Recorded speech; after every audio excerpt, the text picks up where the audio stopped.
Well, as you know, millions of Christians will be celebrating Easter around the world this weekend. And on the heels of last week's Palm Sunday bombings on Coptic Christian churches in Egypt, the fear is palpable.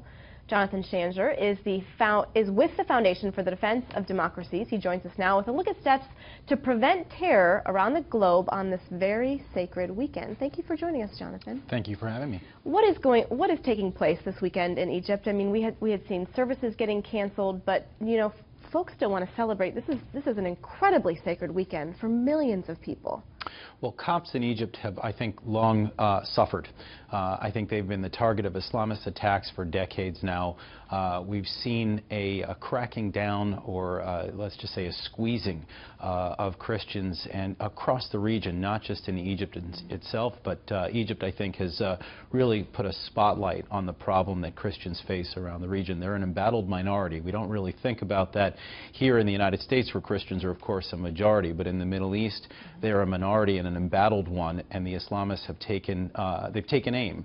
We typically like to think about how they take aim at the Israelis, or they take aim at U.S. military, but certainly in Egypt and other places we see the targeting of Christians. We had a woman on our show last weekend, Cynthia Farrahat, and she had spoken specifically about leadership and the government in Egypt, and I want to play the soundbite for you and get your reaction, so take a listen.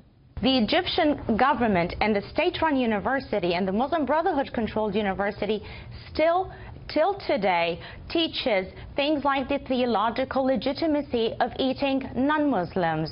So they're turning a blind eye to what is essentially our definition of terrorism. Absolutely. What environment is that creating? It's creating an environment of terror for Christians. There's no question about it. The Copts. Can it be reversed, and how so? It certainly can be. I mean, look, part of what we're looking at right now is an attempt to reach out to the government of Egypt. They did not have a good relationship with Barack Obama after the so-called revolution, the coup that brought to power Abdel Fattah al-Sisi, the current president.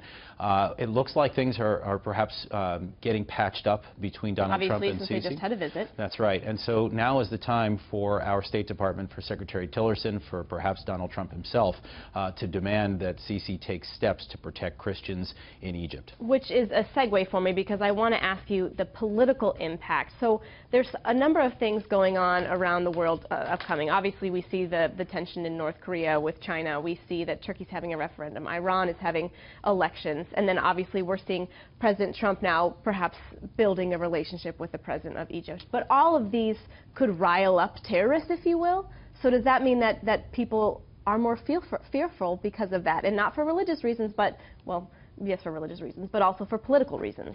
Certainly. I mean, I think what we're looking at is a very volatile Middle East and the world. You know, looking at tensions stemming from ties between Russia and the United States, looking at what's going on in North Korea. I don't think that those things necessarily portend terrorism over this weekend or the weeks ahead, but certainly Iran remains the #1 state sponsor of terrorism in the world. We see ISIS in Syria, and as they are squeezed out, we were likely to see that ISIS will turn into more of a transnational terrorist organization. So there are lots of moving parts right now. The Trump administration is faced with many, many challenges. Most that they inherited from the Trump administration. They're trying from the Obama administration. They're trying their best right now to take a more muscular approach. Which we have been talking about. Which certainly, the dropping of this mother of all bombs, the Tomahawk attacks inside Syria, all these things, I think, are an attempt to push back, certainly what we've seen with the North Koreans as well. But that will ratchet up tensions, and we're seeing that now. Absolutely. Well, Jonathan, thank you so much. There's, like you said, a lot of moving parts, so we appreciate you coming on to break down just some of it. Thank you very much.